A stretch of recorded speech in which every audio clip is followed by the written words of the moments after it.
जय श्री कृष्णा। एकादशी का व्रत एक अनुष्ठानिक उपवास है। यह फलदायी व्रतों में एक माना जाता है। भगवान ने स्वयं कहा है कि जो वैष्णव एकादशी का व्रत श्रद्धा भक्ति से करते हैं उन्हें मैं वैकुंठ धाम देता हूँ। आइए सुनते हैं पाप मोचनी एकादशी की व्रत कथा।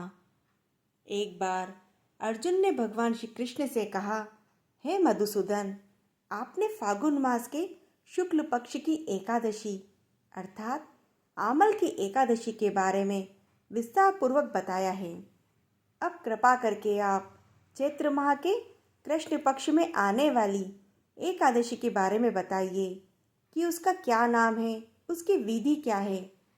कृपा करके आप मेरी बढ़ती हुई जिज्ञासा को शांत कीजिए प्रभु। यह सुनकर भगवान मुरली मनोहर ने कहा, हे अर्जुन, चैत्र माह के कृष्ण पक्ष की एकादशी को पाप मोचनी एकादशी के नाम से जाना जाता है। एक बार की बात है, पृथ्वीपति राजा मानधाता ने लोमश ऋषि से यही प्रश्न किया, हे ऋषि श्रेष्ठ, मनुष्य के पापों का मोचन किस प्रकार से संभव है? कृपा करके कोई ऐसा सरल उपाय बताएं जिससे सभी को सहज ही पाप से छुटकारा मिल जाए। ऋषिवर ने कहा, हे नृपति, चैत्र माह के कृष्ण पक्ष की एकादशी का नाम पाप मोचनी एकादशी है। उसके व्रत के प्रभाव से मनुष्य के अनेक पाप नष्ट हो जाते हैं।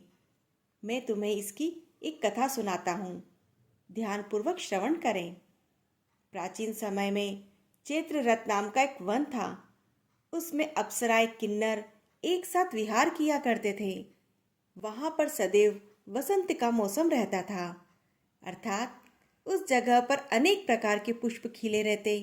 कभी गंधर्व कन्याएं, कभी देवेंद्र अन्य देवताओं के साथ क्रीड़ा किया करते थे। उसी वन में मेधावी नाम के एक ऋषिवर भी तपस्या में लीन थे। वे शिव भक्त थे। एक दिन मंजू घोषा नामक एक अप्सरा ने उनको देखा और वह उन पर मोहित हो गई और उनके साथ निकटता बढ़ाने लगी। इसीलिए कुछ दूरी पर बैठकर वह वीणा बजाकर मधुर गान गाने लगी। उसी समय शिव भक्त महर्षि मेधावी को भी कामदेव जीतने का प्रयास करने लगे। कामदेव ने उस सुंदर अप्सरा की भ्रू का धनुष बनाया, कटाक्ष को उनकी प्रत्यंचा बनाई और उनके नेत्रों को मंजू घोषा अप्सरा का सेनापति बनाया। इस प्रकार कामदेव अपने शत्रु को जीतने के लिए तैयार हुए। उसी समय महर्षि मेधावी भी युवा अवस्था में थे और काफी हष्ट-पुष्ट थे। उन्होंने यज्ञोपवीत और दंड धारण कर रखा था। वे दूसरे कामदेव ही प्रतीत हो रहे थे। उस मुनि को देखकर कामदेव के वश में हुई मंजू घोषा ने धीरे धीरे मधुर वाणी में वीणा गान किया। महर्षि मेधावी भी मंजू घोषा के मधुर गान पर मोहित हो गए। वह अप्सरा मेधावी मुनि को कामदेव से पीड़ित जानकर उनके पास आई। महर्षि मेधावी उस पर मोहित होकर शिव रहस्य को भूल गए और उनके साथ रमण करने लगे। कामदेव के वशीभूत होने के कारण मुनि को उस समय दिन रात का कुछ भी ज्ञान न रहा। वे काफी समय तक साथ रहे। एक दिन मंजू घोषा मुनिवर से बोली, हे ऋषिवर, अब मुझे बहुत समय हो गया है, स्वर्ग जाने की आज्ञा दीजिए। अप्सरा की बात सुनकर ऋषिवर ने कहा, हे मोहिनी, संध्या को ही तो आई हो, प्रातःकाल होते ही चली जाना। ऋषिवर के ऐसे वचन सुनकर अप्सरा उनके साथ रहने लगी और दोनों ने बहुत समय साथ बिताया। मंजू घोषा ने एक दिन ऋषिवर से कहा, हे विप्र, कृपया मुझे स्वर्ग जाने की आज्ञा दीजिए। मुनि ने इस बार भी वही कहा, हे रूपसी, अभी ज्यादा समय व्यतीत नहीं हुआ है, कुछ समय और ठहरो। मुनि की बात सुनकर अप्सरा ने कहा, हे ऋषिवर, आपकी तो रात्रि बहुत लंबी है, कृपया मुझे जाने की आज्ञा दीजिए। आप ही सोचिए मुझे कितना समय हो गया, अब और ज्यादा समय ठहरना उचित नहीं। अप्सरा की बात सुनकर मुनि को समय का बोध हुआ और वे गंभीरतापूर्वक विचार करने लगे। उन्हें ज्ञात हुआ कि उनके साथ उन्हें 57 वर्ष व्यतीत हो गए। तो वह अप्सरा उन्हें काल का रूप दिखने लगी। इतना ज़्यादा समय भोग विलास में उन्होंने व्यर्थ कर दिया। अब वह भयंकर क्रोध में जलते हुए उस तप नाश करने वाली अप्सरा को भ्रकुटी तान कर देखने लगे और क्रोध से उनके अधर कांपने लगे। क्रोध से थरथर कांपते हुए मुनि ने अप्सरा से कहा, मेरे तप को नष्ट करने वाली दुष्टा, तू महापापिन है और बहुत ही दुराचारिणी है। तुझ पर धिक्कार है। अब तू मेरे श्राप से पिशाचनी बन जा। मुनि के क्रोधयुक्त श्राप से वह अप्सरा पिशाचनी बन गई। यह देखकर वह व्यथित होकर बोली, हे ऋषिवर, अब मुझ पर क्रोध त्याग कर प्रसन्न होकर बताइए कि मैं इस शाप का निवारण किस प्रकार करूं।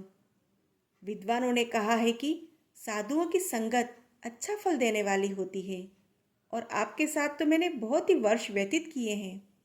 अब आप प्रसन्न होकर बताइए, नहीं तो लोग कहेंगे कि एक पुण्य आत्मा के साथ रहने पर मंजू घोषा को पिशाचनी बनना पड़ा। मंजू घोषा की बात सुनकर मुनि को अपने क्रोध पर ग्लानि हुई, साथ ही अपनी अपकीर्ति का भय भी हुआ। अतः पिशाचनी बनी मंजू घोषा से मुनि ने कहा कि तूने मेरा बड़ा बुरा किया है, किंतु फिर भी मैं तुझे इस श्राप से मुक्ति का उपाय बताता हूँ। चैत्र माह के कृष्ण पक्ष की एकादशी है, जिसका नाम पापमोचनी है। उस एकादशी का उपवास करने से तेरी पिशाचनी देह से मुक्ति हो जाएगी। ऐसा कहकर मुनि ने उसको व्रत का विधान समझाया। फिर अपने पापों का प्रायश्चित करने के लिए वह अपने पिता च्यवन ऋषि के पास गए। च्यवन ऋषि ने अपने पुत्र मेधावी को देखकर कहा, हे पुत्र, तुमने ऐसा क्या किया है जो तुम्हारा सारा तप नष्ट हो गया और तुम्हारा तेज भी मलिन हो गया।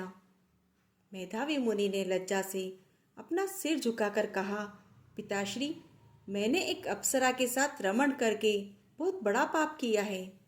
इसी पाप के कारण संभवतः मेरा सारा तेज और तप नष्ट हो गया। कृपा करके आप इस पाप से छूटने का उपाय बताएं। ऋषिवर ने कहा, हे पुत्र, तुम चैत्र माह के कृष्ण पक्ष की पाप मोचनी एकादशी का विधि तथा भक्ति पूर्वक उपवास करो। इससे तुम्हारे सभी पाप नष्ट हो जाएंगे। अपने पिता च्यवन ऋषि के वचनों को सुनकर मेधावी मुनि ने पाप मोचनी एकादशी का विधि पूर्वक व्रत किया। उसके प्रभाव से उनके सारा पाप नष्ट हो गया। मंजू घोषा अप्सरा भी पाप मोचनी एकादशी का उपवास करने से पिशाचनी की देह से छूट गई और पुनः अपना सुंदर रूप धारण करके स्वर्ग लोक चली गई। लोमश मुनि ने कहा, हे राजन, इस पाप मोचनी एकादशी के प्रभाव से समस्त पाप नष्ट हो जाते हैं। इस एकादशी की कथा श्रवण व पठन से 1000 गोदान करने का फल प्राप्त होता है। इस उपवास को करने से ब्रह्म हत्या करने वाले, स्वर्ण चुराने वाले, मद्यपान करने वाले, अगम्यागमन करने वाले आदि भयंकर पाप भी नष्ट हो जाते हैं और अंत में मनुष्य को स्वर्ग लोक की प्राप्ति होती है। इसी प्रकार की अन्य एकादशी कथाओं का आनंद लेने के लिए आप इस चैनल को सब्सक्राइब जरूर करें और इस कथा को लाइक व शेयर करें। जय श्री कृष्णा।